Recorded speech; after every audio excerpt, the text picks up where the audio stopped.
Hello, sports fan, and welcome to the Packs for Breakfast wide receivers, part of our All Star teams that we pick out by opening up a bunch of packs of cards every Sunday morning at 6 a.m. Mountain Time, 8 a.m. Eastern Standard Time. Open a bunch of packs of cards, come up with our All Star teams. 1991 Fleer Ultra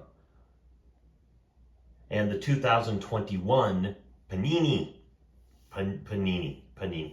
It's still a card I've never heard of, even though I've obviously heard of it because we opened a bunch of cards for it. They're nice looking cards. I really like the ticket aesthetic of it, but it's like, let's face it, the Panini cards, it's just all stars and skill positions, whereas the Fleer Ultra still had some offensive linemen and kickers and the like, even some backup quarterbacks, which was interesting. But today we're going to focus on the wide receivers. Which ones would you take? Would you take the 2021 wide receivers that are on your left, right, however you want to look at it? If you're standing in front of the screen facing away from it, I guess they'd be on your right. If you're facing the screen, they should be on your left. Or would you take the 1991 guys? Now, here's the thing. In my opinion, after you get past Jerry Rice, who is the record holder for so many, he had 1,549 catches, 22,895 yards, 197 touchdowns, 3 Super Bowl championships, 2 Super Bowl championship MVPs, and he played for 20 years. He even was a Denver Bronco for a hiccup. He tried out for the Broncos in one of his final seasons. His final year, Shanahan was there, and he told Shanahan, he told Mike, he goes, if I'm just going to be the 5th wide receiver and I'm never going to get any playing time, just cut me, just let me go, and I'll retire. Which is what he ended up doing. Now, the thing was, they sold number 19 jerseys for just a little bit because, yes, he came in as the number 19, Jerry Rice, and I wish I would have bought one. I really do, because it's like he never played. He played in preseason, but he never played it down in the regular season for the Denver Broncos, but he was on the roster, and they were selling some jerseys. They might have been knockoff. I don't think they were the authentics. But, I mean, Jerry Rice's numbers were absolutely amazing. Michael Irvin's numbers were almost half of what Jerry Rice's were, but he was a 3-time Super Bowl champion, and he only had he had about a third of the touchdowns that Jerry Rice had. That's only having 65. That amazed me. I thought he'd have more touchdowns, but I guess he didn't. He played 12 years, but his career was cut short because of neck injuries or maybe head injuries, somewhere in the upper region. Then on the other side, you got Sterling Sharpe. Sterling Sharpe had his career cut very short because of injury. He only played 7 years, but had almost 600 catches, 8,000 yards, and he had 65 touchdowns in 7 years, as opposed to Michael Irvin doing it in 12. So Sterling Sharpe could have had a massive career. He might have put easily, if you're thinking about it, he was easily averaging 85 catches a year.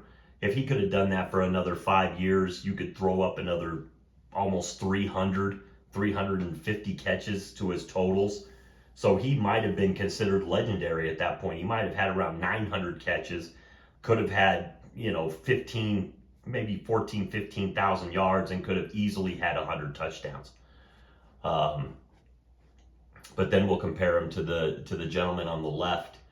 The gentlemen on the left are Justin Jefferson, Devontae Adams, and Cooper Kupp.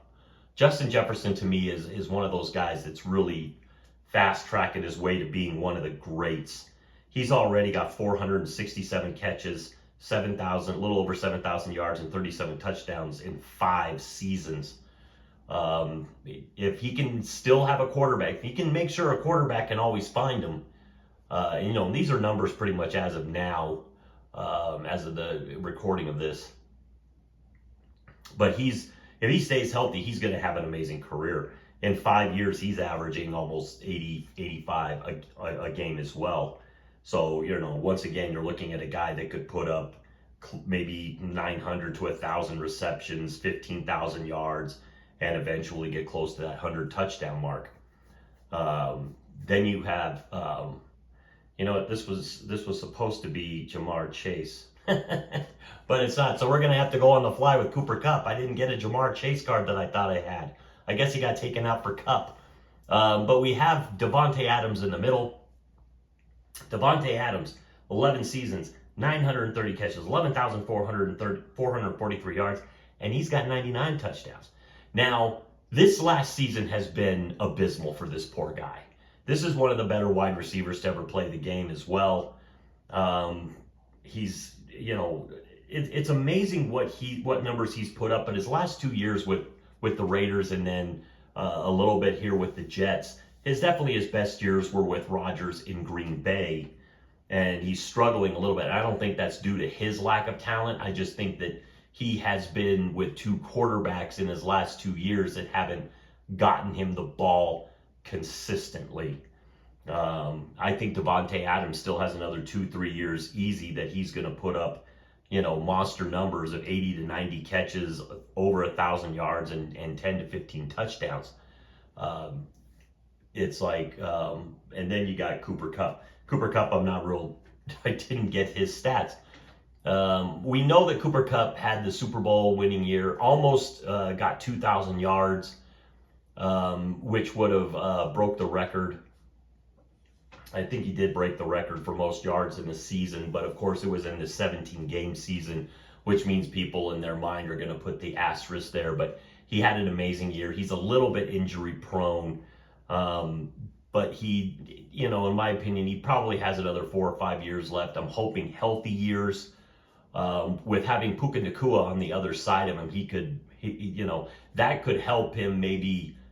You know, he's going to lose some catches to Puka Nacua, but he should be able to hopefully extend his career a little bit. Maybe not getting targeted as much, because you gotta throw some balls Puka's way, Puka way. but yeah, Cooper Kupp, an incredible wide receiver. You know, he does have the Super Bowl ring. Davante Adams, I can't remember if he got the Super Bowl ring with that team that won in Green Bay. We know Jefferson doesn't have one. Michael Irvin, of course, had 3, and Jerry Rice had 3. Which surprises me that Jerry Rice didn't have 4, but I don't think he got a Super Bowl ring with the first Montana team. The first Montana team to win, I think, was like in 80 or 81, somewhere in there. So I don't think Jerry Rice was playing for the Niners yet. So he got 3. He got the 3 Super Bowl rings. Then I'm not sure what happened. I could have swore he got it with Steve Young. So I'm not sure why it only has him listed with 3 Super Bowls. Who knows? The internet's never wrong, so it has to be correct, because the internet is never wrong. So it said he only has 3-time Super Bowl champion. So something's got to be amiss. But for these wide receivers, if I was to take either or, if I had to take the 91s or the 2021s, you know, it's to me, this is probably one of the closer matchups of these, because we've done the running backs and we've done the quarterbacks. This to me is a much closer matchup. Jerry Rice is far and away, to me, the best wide receiver on this board, but he's dragged down a little bit, in my opinion, by Michael Irvin and Sterling Sharp. Not much, just a teensy bit. And then it's like with Justin Jefferson, Davante Adams, I feel like, is his equal, especially in his prime. Cooper Kupp, of course, has had an amazing couple of seasons when he's been healthy. But I think that, you know, all in all, if I'm going to take this, I'm going to go with the team that has Jerry Rice. You know, I'm going to go with the GOAT wide receiver, Jerry Rice. Some people might say it's Randy Moss or Terrell Owens. I won't. I'm going to say Jerry Rice is the GOAT at wide receiver, and that's All Star for now.